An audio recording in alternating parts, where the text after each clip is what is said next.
એકદમ તીખો ચટપટો મુંબઈનો આ પુલાવ ભાગ્યે જ કોઈ એવું હશે કે જેને પસંદ ના હોય, પણ જ્યારે ઘરે બનાવીએ ને તો એનો એકદમ દાણે દાણો છૂટો નથી પડતો જેવી રીતે બહાર હોય છે, અને મસાલાનો ટેસ્ટ એવો નથી આવતો. તો ઘરે બનાવવા માટે આ રીતના જે શેલા બોઇલ બાસમતી રાઈસ આવે છે એને આપણે અડધો કલાક પાણીમાં પલાળી રાખીશું. ત્યારબાદ આપણે આ રીતે છૂટો જ ભાત તૈયાર કરવાનો છે. તો પાણી ઉકળી જાય એટલે ચોખા ઉમેરી દેવાના છે.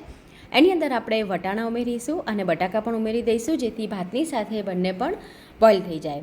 તો આ રીતનો દાણો દાણો એકદમ છૂટો રહેશે જ્યારે તમે શેલા બોઇલ બાસમતી રાઈસનો ઉપયોગ કરશો. ભાત તૈયાર થઈ જાય તો ચાળણીમાં એને નિતારી લઈશું. હવે તવા પુલાવ બનાવવા માટે મેં તવો લીધો છે. એની અંદર તેલ અને બટર નાખી જીરું નાખી દઈશું. હિંગ ઉમેરી ડુંગળી નાખવાની છે, ડુંગળીને સાતળવાની છે.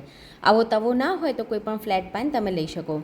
ત્યારબાદ એની અંદર કેપ્સિકમ નાખીશું અને લસણને મેં લાલ મરચાંની સાથે વાટીને એડ કર્યું છે. બરાબર સંતળાય એટલે ટામેટાં ઉમેરી મીઠું નાખી દેવાનું છે, અને ટામેટાં ગળી જાય પછી એની અંદર આપણે લીલી ડુંગળીનો જે સફેદ ભાગ હોય એ નાખીશું, અને કેબેજ એની અંદર એડ કરવાની છે.